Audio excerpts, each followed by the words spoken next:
Serbisyong tulong USA.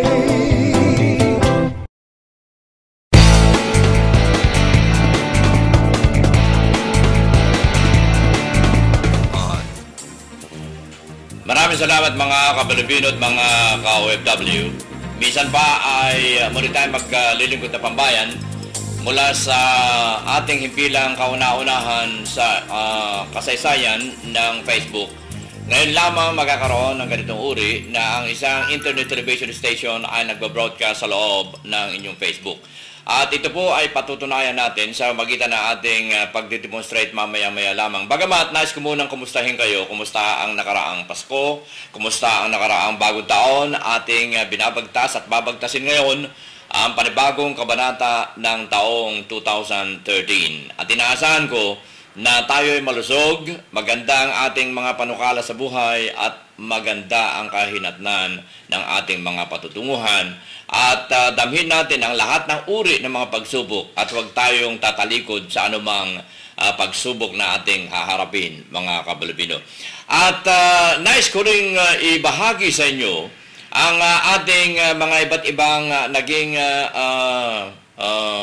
katugunan, karanasan at napagtanto nitong ating bakasyon sa loob ng 2 linggo, sapagkat hindi po tayo nag-live sa loob ng 2 linggo dahil yung 1 week ng Kapaskuhan at 1 week na nasasaklaw ng bagong taon ay tayo po ay namahinga. Sabalit, marami pong mga kaganapan ng ating pong naging karanasan. Marami ang mga sinagot natin ng mga katanungan sa Facebook. Maraming mga pagtatanong na napakarami ang mga gunam-gunam na nais liwanagin ng inyong lingkod sa isipan ng ating mga ka-OFW hinggil dito sa ating mga proyektong isinasagawa. Sabalit sa patuloy natin paglilingkod na pambayan mga ka-Pilipino, yan po ay liliwanagin ng inyong lingkod. Sabalit, bago tayo magtungo roon ay nais ko munang ipaalam sa inyo na sa pagkakataong ito ay ipinagmamalaki ng inyong lingkod na muling makakaugnay ng Utusa.tv ang isa sa napakasigla ang kanyang damdamin para makatulong sa ating mga ka-OFW sa Kuwait. At mamaya pakikilala ko sa inyo, sabalit nais ko munang patunayan sa inyo mga ka-Pilipino na tayo po ay nasa loob ng Facebook at nagbo-broadcast. Mula dito sa aking fan page na Manny Calvido, dito tayo magsisimula mga ka-Pilipino. Ito ay nilunsad ng inyong lingkod noong January 1st para maging makasaysayan itong fan page na ito ay binuksan ko noong January 1st. At ako ay nagagalak sapagkat umabot na sa mahigit na ilan ba? Mahigit na ang reach nito ay ito po mga ka-Pilipino ay hindi ako nangangarap. Sa halip ay titingnan natin, ang Friends of Fans na reach nitong ating fan page na ito ay 682,143 na mga friends ng fans, mga ka-Pilipino. At yung mga nag-like ay umabot na ng 1,623 at ang reach nito weekly, mga ka-Pilipino, ay 157,730.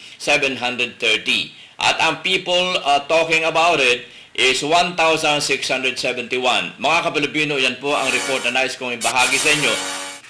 Sapagkat nagagalak ang inyong lingkod sa inyong pagsuporta. Ilang araw lamang ito, 1 linggo pa lamang ay umabot na sa mahigit sa kalahating milyon ang reach out ng ating pong Facebook fan page ng Manny Calvido. At ito ay utang ko sa inyong lahat, mga ka-Pilipino, sa sumusubaybay sa ating paglilingkod na pambayan. Ngayon, mula sa ating studio sa Los Angeles, California, United States of America, kayo po ay papasyal ko sa Kuwait, na kung nasaan ang isa sa napakasiglat, napakasipag at pinagmamalaki ko, mga ka-Pilipino, na ka-OFW natin, batang-bata, at siya ay isa pang chicks. Wala iba kundi si Princess Aliyah Qasem sa Kuwait. Magandang gabi o madaling araw diyan sa Kuwait, Aliyah.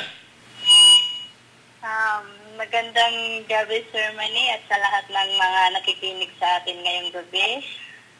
ako yung nagagalak at ngayon ay nagkausap muli tayo. So, binabati ko kayong lahat saan man sulok ng mundo. Hello po sa lahat. At tayo ay ipapasok ko sa inyo sa loob ng Facebook, mga Kabilibino, no? Maglalagon tayo dito sa aking status. Tinype ko ang www.utusa.tv para patunayan ko sa inyo na tayo nagbo-broadcast sa loob ng Facebook. Nakausap natin si Alea na kanina lamang ay bumati sa inyo lahat, mga Kabilibino. At aalamin natin ang kanyang mga follow-up, mga Kabilibino. Ayan.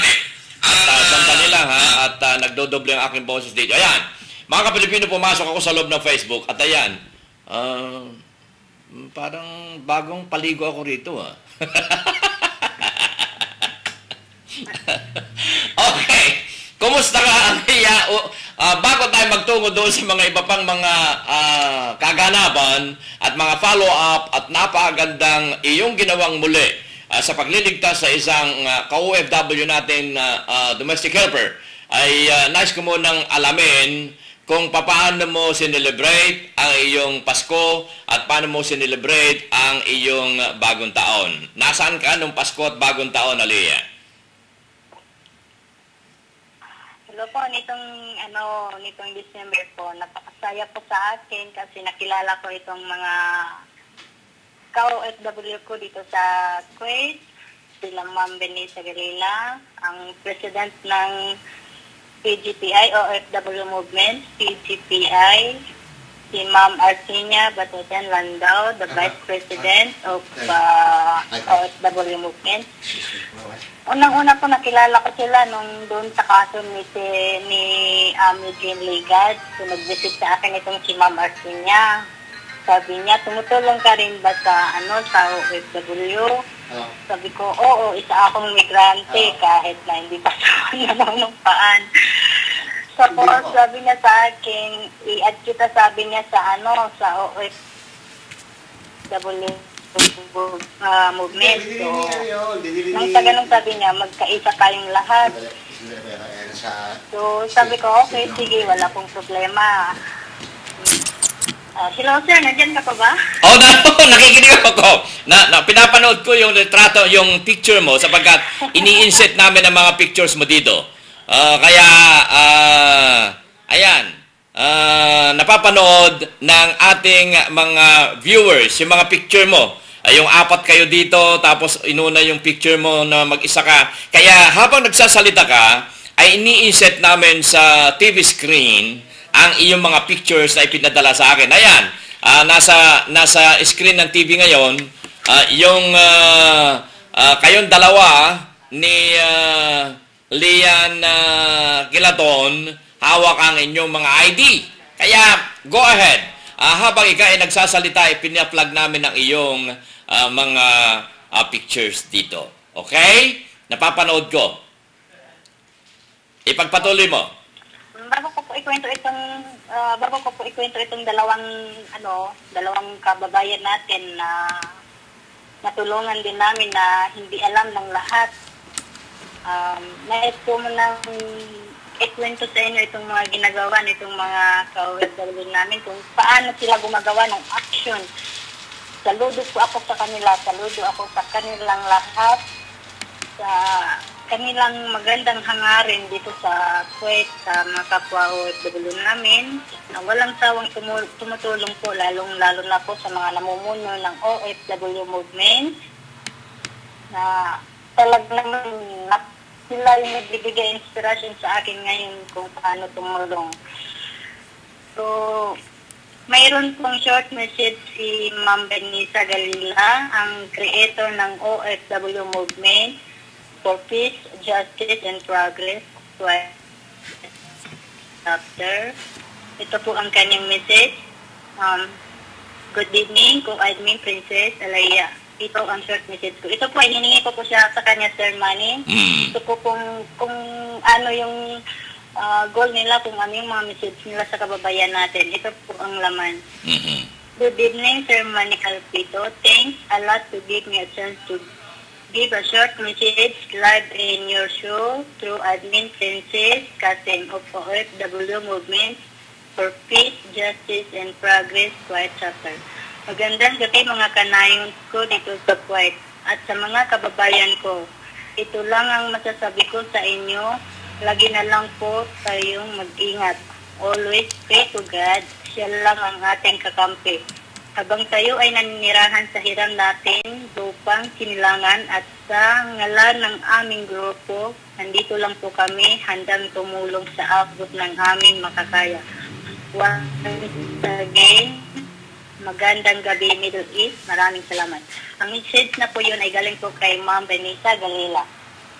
So, gusto ko rin pong iparating, Sir Manny, ko yung speech po ni Sir Larry Villanueva doon sa gathering namin. Kahit ako po ay Muslim, ay hindi po naging hadlang sa akin upang pumunta doon.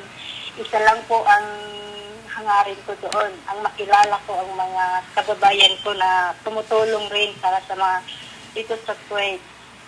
So, sabi ni Sir Larry kasi ngayon, ang message po niya para sa aming lahat, para sa ating lahat na mga, hindi lang po dito sa Kuwait, kundi po sa buong mundo na mayroon OFW. Ang sabi po niya doon sa, na-video pa po, kaya lang ayaw po mag-reload po sa ayaw mag-loading, ewan ko anong nangyari doon. So, ang sabi po niya, umaasa na lang po daw sila na kumunti na daw yung papunta dito sa Kuwait na mga household, mga domestic shelter po. Kasi po, sa sobra pong, actually po, sabi po niya, 110 po, yung good for 110 yung kanilang, doon sa Puloowa.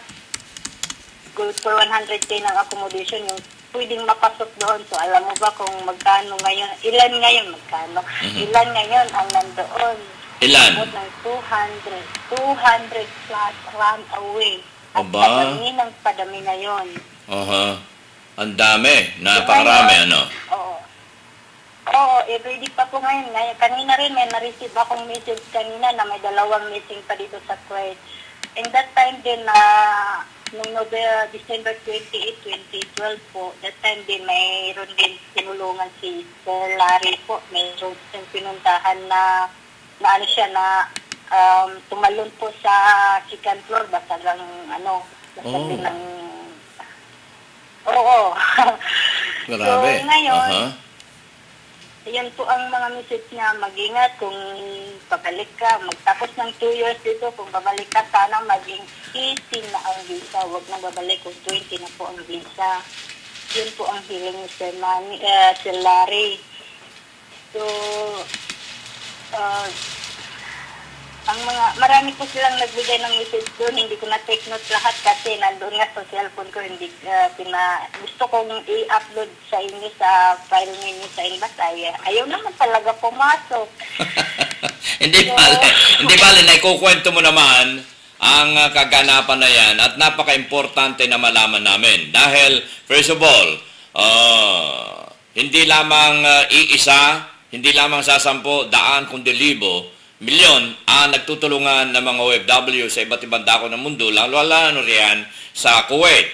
At pwedeng pakikwento mo rin sa amin, yung tinanggap mo na pagkilala dyan sa lahat na iyong mga pagtulong na yan. Pwede bang ikwento mo sa amin yung parang ikaw ang special guest, something like that, dun sa isang okasyon na kinilala ang iyong tulong na isinagawa kay Ronaldin? Kung matatandaan ng ating mga ka-Pilipino, mga ka-OFW, ay iniligtas ni Alea, si Ronaldin, yung 17 years old na inaapi at gustong lumabas sa kanyang amo dahil sa masyado na namamaltrato. Dinala ni Alea sa kanyang sinuportahan ito hanggang napauwi noong December 21. Iyan ay isa lamang sa nais kong ikwento niya. Pero meron ka na naman tinulungan na another uri ng pagpapatakas doon sa inaapi na DH dyan sa Kuwait noong December 28, kung hindi ako nagkakamali. Right, Alea? Opo, kasalukuyan din po yun na attend ako kaya nga po nagkaligo-ligo dahil inaantok pa ako. Alas 7 pa lang ng umaga gumising na ako para lang doon sa kababayan ko na gustong tumakas. Bago ko yung ikwento sa Manny, gusto ko lang po i-congratulate itong mga co-admin ko. Pinagmamalaki ko po sila sa buong mundo.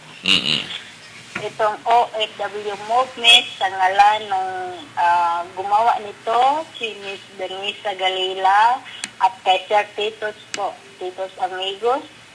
At sa lahat ng mga co-admin ko po, hindi nawawala yung listahan ko dito na yung mga pangalan nila.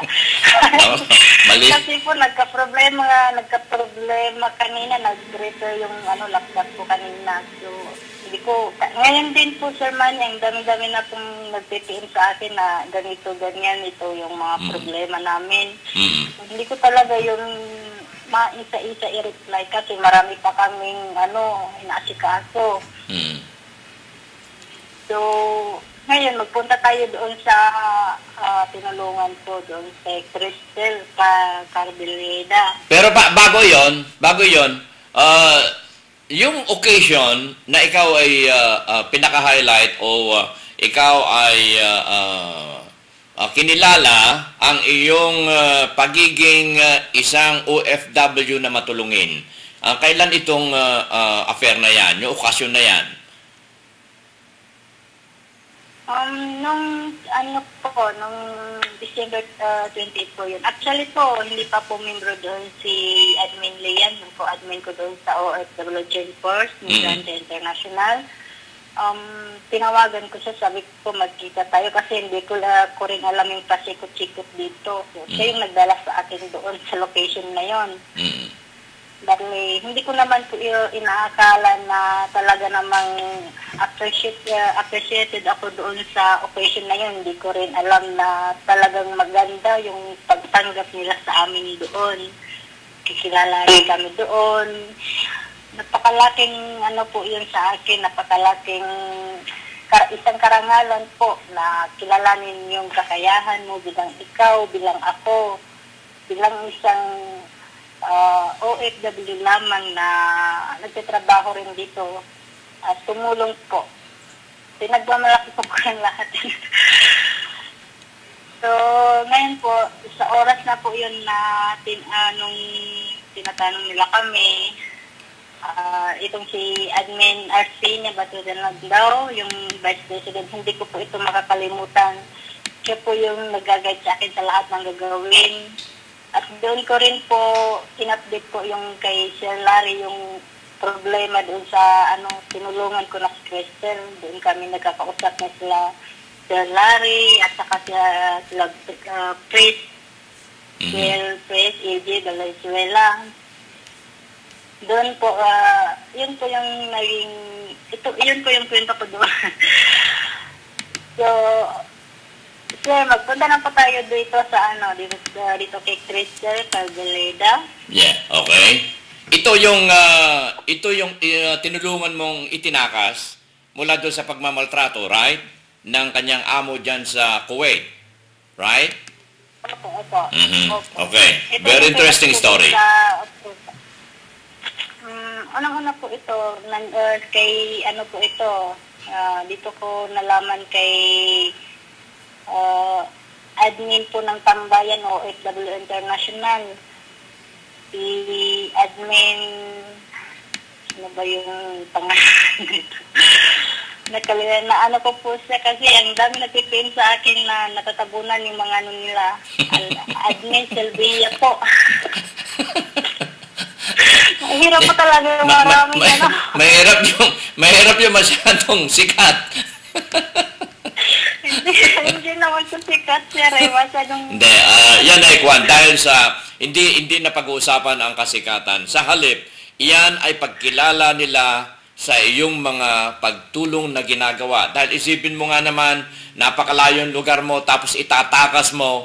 Madali ba yun, mga Kapilipino, mga ka-OFW? Hindi madali yung itakas mo yung dyan sa Middle East. itakas mo doon sa amo na ng mamaltrato. Mga ka-Pilipino, that's something. Kaya marami ang humahanga sa iyo. Tapang, dedikasyon, at paglilingkod na pambayan, bukal sa puso. Ang number 1, mga ka-Pilipino, dedikasyon. Yan ang number 1 na dapat natin isipin, dedication. Okay, pagpatuloy mo. Apo, itong si Sylvia Maroso Semblante. Siya po yung nag-ano sa akin. Unang-una, hindi ko po siya kilala, hindi rin po niya ako kilala. So, bali, itong naman si Sally Canete, siya po yung nag-ano sa akin, nag-post kay Sylvia na i-PM ako. Sabi na, si Princess Alia, I think siya po yung makakatulong sa'yo. So, nung sinulungan po ako, nung nagpiin na sa akin si, hindi ko rin po pinansin kasi ang dami nga po humihingi ng tulong, kaya hindi ko po yung napansin agad yung piin niya sa akin. Mga isang araw yata bago ko na-reply yung piin niya sa akin. Tapos sabi ko, ano bang problema niyan? Sabi na, ito may sakit siya sa may sakit siya sa tiyan. Parang itong si Cristel Carbileda, nag-ano daw sa kanila, may sakit sa tiyan. Parang parang binabalot ng plastic ang kanyang buong katawan. Mm-hmm. So, bali, sabi ko, bakit hindi siya nagpatingin sa doktor? Sabi niya, nagpatingin daw siya sa doktor, tapos pumunta sila sa clinic, hindi naman daw hinawakan ng doktor, tiningnan lang siya ng doktor, tinanong lang kung anong sakit niya. Sinabi daw niya, masakit yung tiyan po, sabi niya, dahil lang yan sa lamig. Kaya binigyan lang daw ng gamot hanggang sa may mga nahawakan na daw siyang mga tumutubog sa tiyan niya. Mm-hmm. Tapos sabi ko, ibigay mo sa akin yung number niya, tawagan ko. Tingnan ko kung ano yung makakayanan, kung tulong sa kanya, ibibigay ko. So, oras mismo din yung ibigay niya sa akin. Tinawagan ko din bandang alas 12 na yun. Alas 12 ng tanghali. Tinawagan ko, sabi ko, hello, sabi ko, si Crystal ba ito? Sabi niya, oo. Tinawagan ko siya, tapos sabi niya sa akin, ate, nag-ate pa siya sa akin. Sabi ko, inaate ako kasi. Parang medyo mas matanda po siya sa akin ng konti. So, sabi ko, huwag mo akong atihin. Sabi ko, actually, bago lang din ako dito. So, mag-usap na lang tayo na parang magkaibigan, sabi ko. So, yun po ang inano niya sa akin hanggang sa umiiyak na, pati ako naiyak din. Sabi ko, sige, titingnan ko kung ano yung makakayanan ko, magagawa ko. Hanggang sa kinausap ko itong si ati-ati niya, nag-usap kami tatlo. Ang tagal namin nag-usap, mga hanggang 3 hours yata, hanggang malubat yung cellphone ko. Tapos, hanggang sa wala nang mabuong plano kung paano ko siya itatakas. Mm-hmm. Tapos, pinaumagahan, sabi ko, ano kaya magandang gagawin ko dito kasi atin na ako ng party. Isasama ko kaya siya kasi nandun si Sir Larry. Sabi naman sa akin ni, ate-ate niya, huwag mong sabi niya isama, sabi niya sa party kasi may, doon, may mga guest tayo doon na taga-embassy. Sabi ko, okay, sabi ko, ko na lang, sabi ko, hindi ko na lang sabi ko siya isasama, sabi ko. Kaya, yun ang ginawa ko, tinawagan ko yung tatlong transporter ko, kaya nga naligaw ako sa oras na yun. Iba yung natawagan ko kasi late din yung transporter na yun. Mm. Sabi ko sa kanya, ito yung transporter ko, ibibigay ko sa'yo. So, ako na lang naghanap ng ibang transporter ko. Ibinigay ko sa kanya hanggang sa sabi niya, ate, wala naman akong pamasahe. Sabi ko, sabi ko, sabi ko ganito. Kasi siya na lang daw mag-provide ng ticket niya pagdating niya doon. Sabi ko, okay, basta makapunta ka lang doon, nakatingin ka lang sa doktor, okay na, basta makalis ka lang sa amo mo niyan.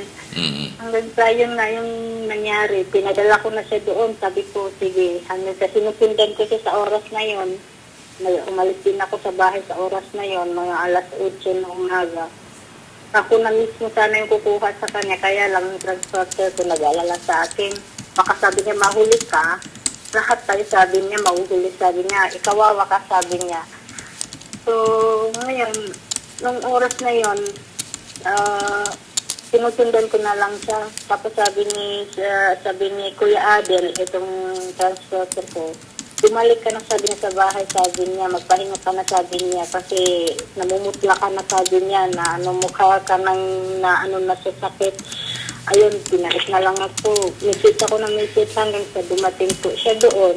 So, isa pong karangalan po na talagang nakatulong ka po. Kasi wala na, ilang beses na po siya nagtanggal sa mga kras hanggang sa nilalagay na po sa plastic bag na itim yung bag niya. Nilalagay na sa plastic na bag yung mga bag niya. And then po, nung tatakas na po siya daw, wala daw nagpapara na taxi sa kanya. Ang mataba siya nung una, tapos pumayat daw po. So, nilalagay daw niya, wala na daw na talagang nagpapara sa kanya na taxi kahit na sino daw, wala daw, natatakot lang. Hanggang sa ito, si God naman, mabait, pinagtagpo ang landas namin, kaya siguro, sabi ni God, na hintayin mo na lang si Princess, kasi siya yung sabi pwede ang tao. Hindi ko naman po akalain na yan po ang mapupuntahan ko dito kasi mas nauna po sila sa akin dito eh. Siguro nga po, ako yung hinihintay po. Thanks God, nandiyan si Shirley Canete at saka kay Admin Sylvia na naging daan upang kami ay magkakilala ni Crystal. Anong full name nitong itinakas mong ito? Si Crystal Carbileda. Cristel Carbileda. Carbileda? Opo. Cristel paano spelling nun? Kasi sinusulat ko rito ngayon sa Cristel Arbelida? Carbileda. Belida. Okay. Kasi sinusulat ko rito, ipinopost ko kasi habang nagkukwento ka dito at marami mga nagla-like dito. 31 people ang nakakita dito sa aking kapupost pa lamang ngayon. Dito, pinupost ko habang ikaw'y nagkukwento. Itong retrato mo, tsaka retrato ni Larry ba ito? At saka, basta ito yung 4 kayo, na 2 lalaki, 2 babae. At anyway, naitakas mo yon, naisakay mo, dahil wala naman taxi na titigil sa kanya at pinag-pray mo na lamang, at nag-pray ka na lang na sana'y magpang-abot kayo at tinugon ang inyong prayer na dalawa ni Allah, ni God, ni Jehovah, ni Diyos, ni Panginoon at ni Bathala. Nagpanagpo ang inyong daigdig at naitakas mo si Cristel Arbelida. Wow! Wow! What a story! Talaga din naman. Sermon eh. Anyway, di ba, na-postpone po yung interview mo sa akin tungkol doon sa dalawa na, yung in-interview mo noon na nag-flight na po sa Pilipinas, galing po sa Oo, yung dalawa. Oo, di ba, 4 po sila, so nauna yung dalawa. So ngayon po, 4 na po sila, lahat nasa Pilipinas na. Kung nanonood po kayo ngayon, maraming salamat po sa inyo at nandiyan na po kayo sa Pilipinas. Ito yung apat na tinulungan mo ulit noon na yung dalawa na interview ko natin, di ba?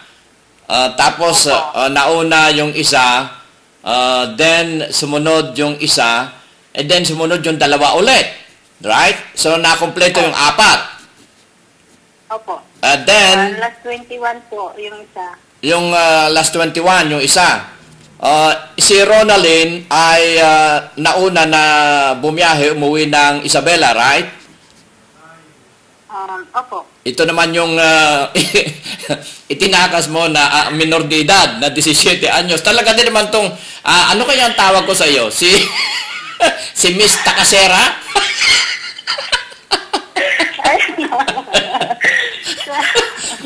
Hindi. Ikaw si alias Palosa. Kasi yung sa lalaki, Palos. Ikaw naman si alias Palosa. Babaeng Palos. O ito.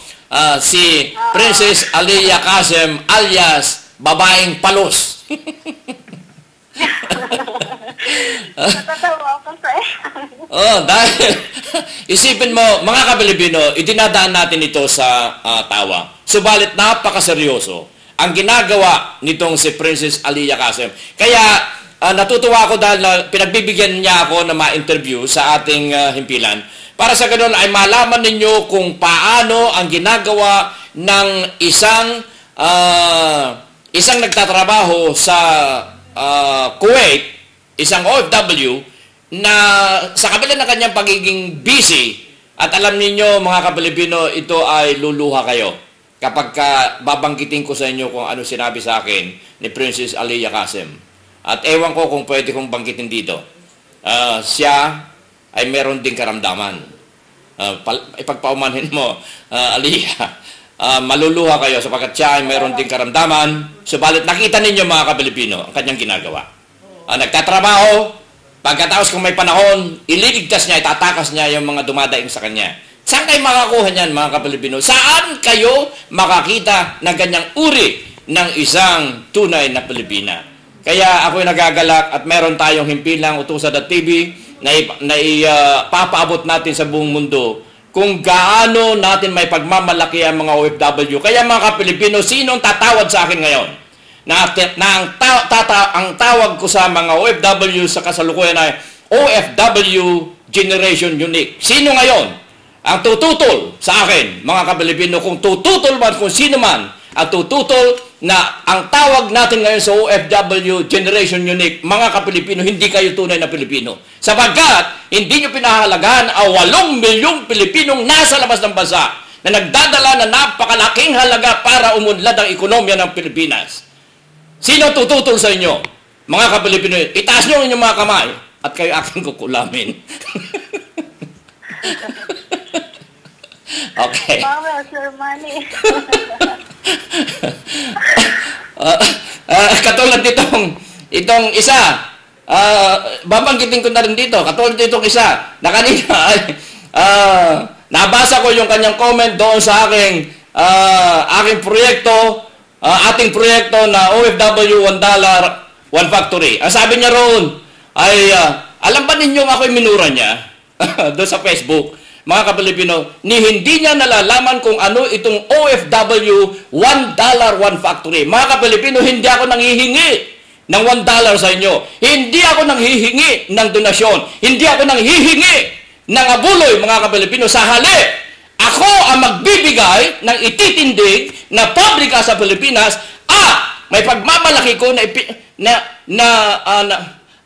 inventor na mawiwikang Nobel Laureate Associate na inventor ng nano-wind energy system ay ipinagkaloob sa inyong lingkod para itindig sa Pilipinas, mga Kapilipino. Sapagkat wala naman akong pera, kaya gumawa ako ng libro at yan ay pinagbibili ko at yung kikitain ng libro, mga Kapilipino, yan ang ititindig ko ng pabrika. Mga Kapilipino, hindi ako nanghihingi ng pera sa inyo. Mahiya-hiya ka kung sino man yung Chris Makaraig na yon, mga Kapilipino. Alam ko na yon ay tinatago lang niya ang kanyang pangalan. Nakakalungkot, mga Kapilipino. Naluluha ako nung mabasa kayo sapagkat sa aking pagsisikap na magawang industrial ang ating bansa Pilipinas, sapagkat ako, pito ko'y pagmalaki mga Kapilipino, ilan na akin na imbento na nakapatent sa Amerika? 12 imbensyon, mga Kapilipino, at isa, yung libro na ilalabas ko na chinalis ko si Einstein doon sa kanyang equation. Mga Kapilipino, huwag ninyong tatawaran ang kakayahan ng Utusan.tv sapagkat ang ating dedikasyon ay para sa kaunlaran ng bansang Pilipinas. Hindi katulad ng mga ilang politiko riyan na walang vision sa bansang Pilipinas. Sa halip, ang intensyon ay magpalago ng kayamanan at patambukin ang kanilang mga bulsa. Mahiya-hiya kayong mga politiko kayo. Okay? Good, Sir Manny. Okay. Balik tayo kay babaeng palos. Nako, may tawag ako ngayon sa iyo. Si babaeng palos. So, nasan na ngayon si Cristel Arbileda? Nasa embassy po siya, no, Sir Manny. Nandun kay sila Sir Latry po. Ayun. Ito ba ay nakatakdan o uwi o ihahanap ng panibagong amo? Hindi po. Uuwi na po siya. Uuwi na. Lagi ko na po siyang inaano po doon. Pinapumusta doon. Anyway po, Sir Manny, gusto ko pong ito, si press namin. Gusto niyang pong i-promote po ang namin. Ang grupo namin kasi isa na rin po akong admin doon, assistant secretary po. So, gusto ko pong i-promote, hindi po. Baguhan pa lang po ako sa ganito, hindi ko alam pa ako promote. Di magtutulungan tayo. Ang gagawin ko ay ganito. Ito yung OFW Joint Force Migrante International. Anong tawag ng inyong grupo? So ngayon, ganyan po pala. So next time po, kasi di ba, sabi mo, may show na ako sa inyo. Proposal ka na sa akin, huwag kang tatanggi. Oo nga, may show ka once a week. Once a week na may show ka, kaya aregluhin natin yung inyong ang inyong video chat para sa ganoon makikita ka ng tao. Kaganda-ganda mga ka-Pilipino, ka-OFW itong si Kasem. Si Princess Alia Kasem. Magkakaroon siya ng programa once a week. Ang hinihiling ko sa kanya ay 1 week, every day. Pero sabi niya, Kuya Manny, ako nagtatrabaho. Pwede ba isang araw na lang? Kaya ako nagagalak mga ka-Pilipino sapagkat pinaunlakan niya ako. Alam po ninyo, ipaliliwanag ko sa inyo mga ka-Pilipino kung ano ang Utusan.tv. Ang Utusan.tv ay pag-aari ng inyong lingkod at ni Marvin Mangabat. Ito ay maliit na kumpanya ng istasyon ng telebisyon. Kaya nakita ninyo walang komersyal sapagkat ang gusto ko ay maglingkod na pambayan. Hindi ako tumatanggap ng komersyal sapagkat kung tatanggap ako ng komersyal, hindi buong ating pag-uusap. May komersyal pa riyan, may kung ano-ano. Sapagkat hindi naman natin kailangan ng pera. Mayama, napakahirap ni Kalpito, hindi raw kailangan ng pera. Kalpito, manahimik ka. Wala ka naman pambayad doon sa apartment mo eh. Pero mga ka-Pilipino, ito ang sasabihin ko sa inyo. Paglilingkod na pambayan ng buong buo ang Utusan.tv. Walang komersyal. Kaya naman kung sino ang magpuprograma dito ay nililiwanag ko na mga ka-Pilipino, yan ay bahagi rin ng kanyang paglilingkod na pambayan ng public service. Ang inyong lingkod, dito mga ka-Pilipino, wala akong sweldo sa katotohanan. Sa Utusan.tv. Inimbento ko ang Utusan.tv na ang layunin ay makatulong sa Pilipinas. Yan ang pwede ko may pagmalaki. Inimbento ko ito hindi para ako magpayaman, mga ka-Pilipino. At yung OFW, $1 Factory, yan ay proyekto para hindi ako magpayaman. Sa halip yan ay para tulungan ko ang Pilipinas para maging industrialized country, mga ka-Pilipino. Sapagkat, sino pwede magproyekto niyan?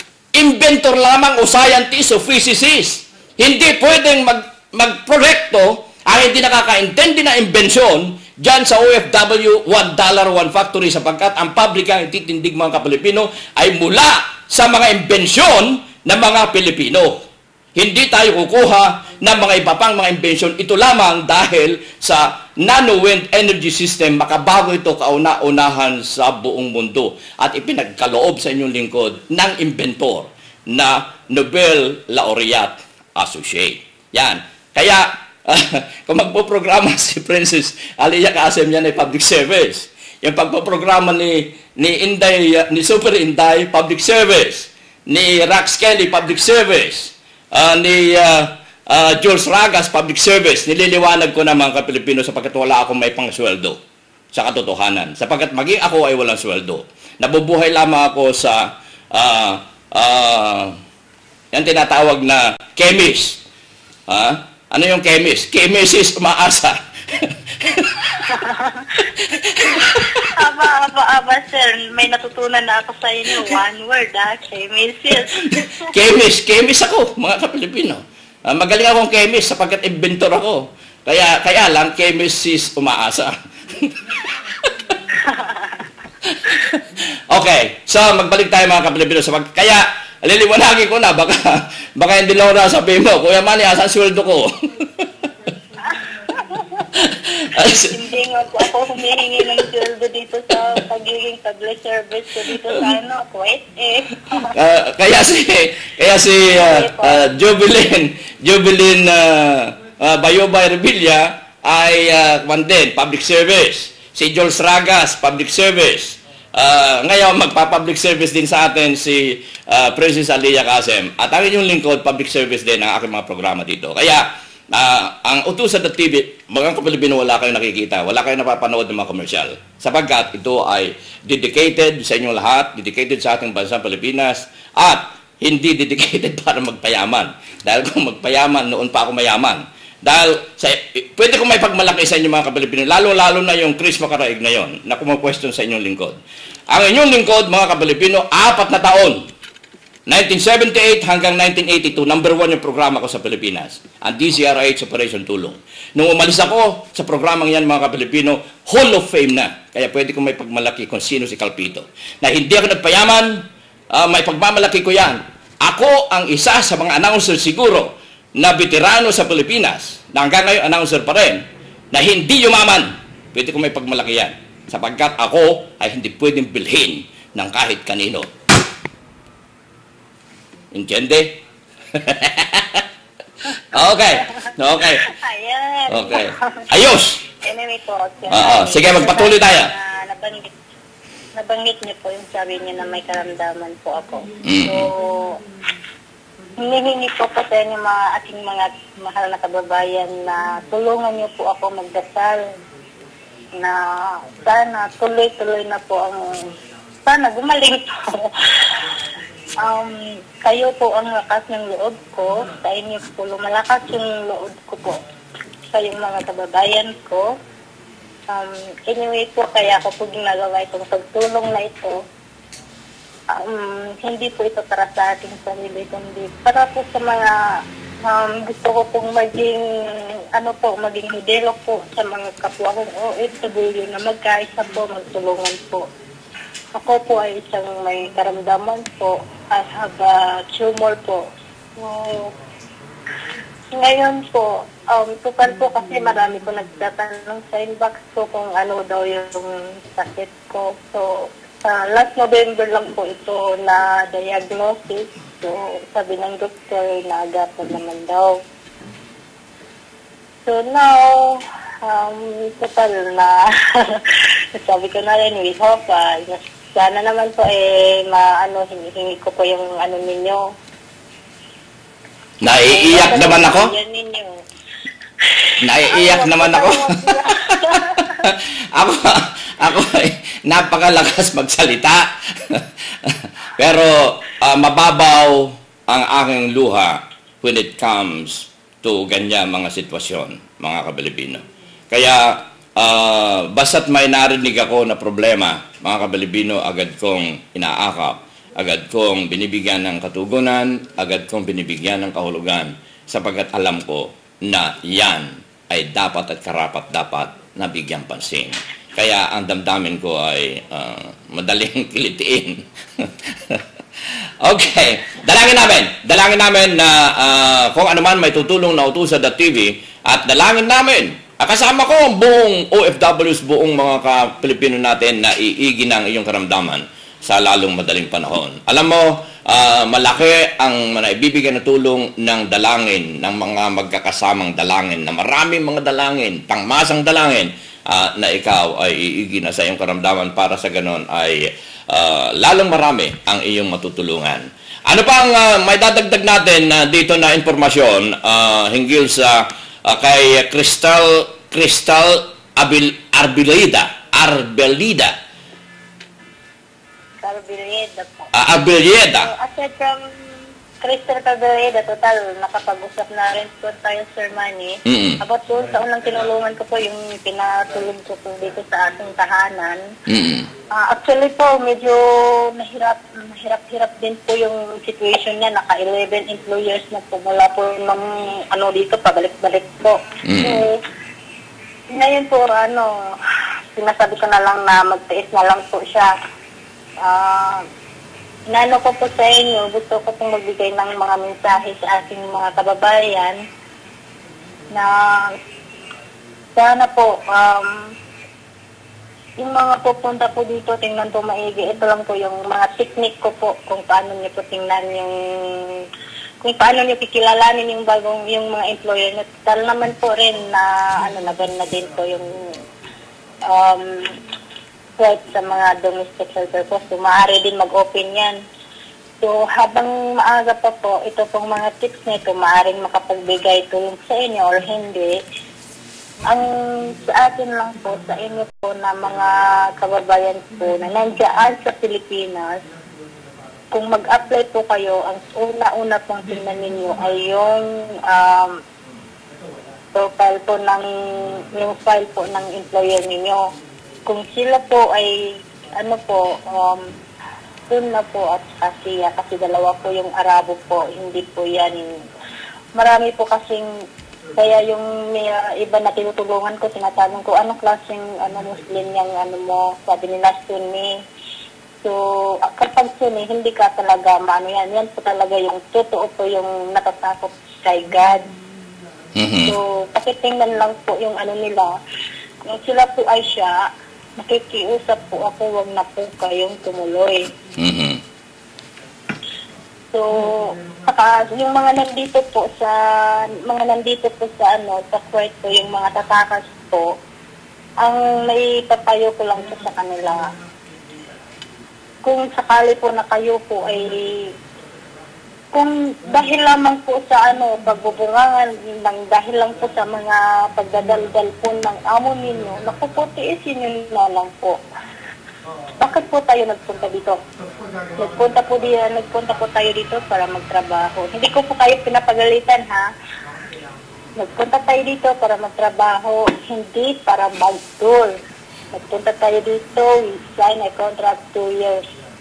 At hindi po tayo isipin po natin kung paano natin matatapos ang 2 years na yun. Pagdating po natin dito, huwag po natin itong isipin na hindi tayo tatapos ng 2 years. Pag nasa utak niyo po na, uuwi ako, hindi ka talaga makakapagtapos ng 2 years. Kunting datdat lang ng amo mo, sasabihin mo, uuwi na ako. So, hindi po maganda yan. So, kung sinasaktan ka naman po ng amo mo, kung may cellphone ka or whatsoever po, pumasok lang po kayo. Marami naman po ngayon, nagkakalat na ang Facebook ngayon. So, isa lang po ang ninyo, kunin nyo agad yung mga address ninyo, yun ng employer ninyo. Kung tatakas kayo, huwag ninyo kalimutan po ang passport copy ninyo. Yan po ang pinaka number 1 po na kailangan ninyong dalhin. At kung yung mga nandyan sa Pilipinas, na paalis pa lang ng bansa, i-memorize ninyo na po yung passport number ninyo. Kung nasa pulis ka, yan ang hahanapin na dokumento mo. Hindi itatanong ang pangalan mo, bagkus ang passport number mo ang itatanong sa'yo. So, kung paalis ka pa lang, kunting letra lang naman at number yung passport number mo, i-memorize mo na yun.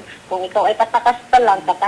Kung hindi mo madala ang passport mo, kung meron ka sa wallet mo, itago mo. Kung hindi mo maitago, kasi papel lang yan, kung hindi mo maitago, i-memorize mo na para hindi na mawala. Yan po ang ko po sa inyo, kahit nasaan po kayo, hindi po yan, kalimutan po yan. Kasi yan po ang pinakamahalaga sa atin, ang passport. Kapag wala yan, hindi ka makakauwi. Yan po ang advice ko sa inyong lahat, yung mga papunta pa lang at yung mga magtatakas. At kung magtatakas ka na, plan mo palang magtakas ngayon, kung mabait-bait naman ang amo mo, extend mo na lang. Sa bagay, meron naman tayong parating na amnesty this coming March or April. May amnesty dito sa Kuwait. So, extend mo na lang, mag-test ka na kaysa makipagsiksikan ka doon. They are almost 200 plus. So, mag-tiis ka na lang po kung nagplano kang tumakas. Kung hindi mo na talaga kaya, nakikiusap ako sa'yo kung gusto mong tumakas, diretso ka na sa embassy. Huwag ka nang huwag kang makinig sa mga kaibigan na ganito, ganyan, maganda magtrabaho sa labas, ganito. Hindi po maganda yan. Kung pagagalitan ka ng embassy dahil ay TNT, matagal lang sa labas, kung nandoon ka po sa embassy, talagang magagalit sila sa iyo. Ipakinggan mo sila kasi naman kasalanan mo. Yan po, lagi po nila yung pinapaalala sa atin na kung katakas ka, agad-agad ka magpunta doon. At ito po pinaka-importante sa money. Itong last po na ano ko sa kanila, pinaka-importante. Kung ibabalik kayo ng amo ninyo sa agency, wala pong ibang magsasabi sa inyo dito, ha? Hindi lahat ng tao pagsasabihan kayo ng ganito. Kung may problema ka sa amo mo, kung ibabalik ka sa agency mo at matapos mo na yung 3 months, kasi 3 months hindi ka hawak na yan ng embassy. After 3 months, minsan hindi ka na yan tinatanggap. Ibibenta ka sa iba, huwag po kayong papayan. Bakit? Nawawala ang inyong record sa ating embahada. Yan po ang sasabihin ko sa inyo. Tatawagin nila yung agency ninyo, sabi ng agency ninyo, hindi namin yan alam dahil wala na siya sa amin. So ngayon, minsan yung mga meeting hindi nahanap dahil po naibenta sila sa iba. Kung ibibenta kayo, ibabalik kayo sa ibang agency, huwag kayong magtrabaho, huwag kayong umalis doon. Tumawag kayo, kung makatawag kayo, tumawag kayo sa ating embahada o kahit na sinong kaibigan ninyo. Makitawag kayo, active po ang Pilipina, mautak ang Pilipina. Ganyan po ang mga Pinay. Mautak po kayo. Kung sila, mapera, kayo naman mautak.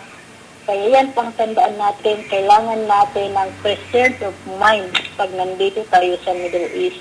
Kahit gaano pa man yan makaramdaman natin, ipagpaliban natin, isipin natin nandito tayo, mag-isa lang tayo. So, kayanin natin mabuhay mag-isa. So, if others can do, so we can do it. So let's do it. Kay Manny. Wow! Ang galing na payo ni Princess Aliyah Qasem alias Babaeng Palos. So, mga Kapilipino, atin pong napakinggan ang napakaraming uri ng impormasyon mula kay Princess Aliyah Qasem. Sorry. So, meron pa tayong nais na idagdag na impormasyon, Aliyah? Wala na po. Gusto ko lang pong salamatan lahat ng mga nanonood ngayon at saka sa aking mga co-admin. Ngayon, ipopromote ko na po Sir Manny, ha? Yeah, that's right. Itong OFW movement, isa po akong admin doon. I am proud to be one of them. Itong napakagaling ng mga OFW na membro dito sa mga active members namin. Congratulations, OFW Movement for Peace, Justice, and Progress, White Chapter PGPI. Congratulations, peace on earth. So, mula sa aking puso akong nagpapasalamat din at sinali ninyo ako sa grupo ninyo yan. Bilang isa sa inyo, so I am very proud. Kahapon din po, may nailigtas na po sila. Yung post ko po doon sa grupo ko kahapon, doon sa OFW Chain Force, right after yung post kahapon. Once again, congratulations, Ma'am Artinia Badon Landao, for the very active admin po. Sa kanyang ginawa kahapon, grabe, walang tulog kagabi. Sakit ng ulo sa lahat. Mga ginagawa namin kagabi. So, congratulations po. Yun lang po masabi ko. And to Sir Silent Sniper at saka sa lahat po, sa mga migrante international po, sa OFW Chambers, mga co-admin po. Sana po ipagpatuloy po natin ang ating masimulan. And the last one, Sir Manny, I want to greet my one and only husband, Prince Ian. Happy first year anniversary. Yan lang po, Sir Manny. Representative reporter, Princess Aliyah Qasem. Wow! Ngayon, ito naman ang aking sasabihin. Una ay nagpapasalamat, nagagalak ako at lagi kita nakakaugnay at paglalambingan sa mga follow-up. At dahil diyan ay inaanyayahan din kita na maging admin ng fan page sa Manny Calpito. Isa pong karangalan na alok ng ganyan, so approve. On Ako naman ang mag-approve ngayon, ha? on the air na in-appoint mga Kapilipino kaya hindi nakatanggi. Pwede mong itanggi sa akin off the air. Okay, mga Kapilipino, nagagalak ako, ano? At may pagmamalaki ko. So, meron akong dalawang bago na kasama sa fan page ng Manny Calpito. Yung aking co-creator na si Joe Ledesma. At ngayon ay bagong appointed admin si Princess Aliyah Kasem. Kaya ilalagay ko ngayon doon officially sa ating page. Okay, congratulations mga Kapilipino sa ating pag-uusap at ating paglilingkod ng pambayan ngayon. Una ay inuulit ko, maraming salamat sa iyo, Princess Aliyah Kasem. At sa inyong lahat, mga Kapilipino, na walang sawang tumutulong sa ating mga OFWs. Tulungan po ninyo kami, sapagkat kami ay mapagpakumbabang mamamayang Pilipino. Hindi po kami mapagmalaki.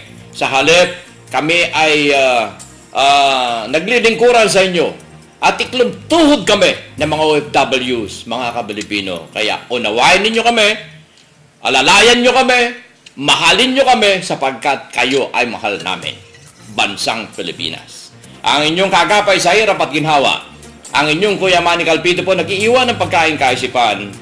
Ang utang na loob ay hindi dapat nabayaran, sa halip ito ay basa. Sa inyong lahat, maraming salamat at mabuhay.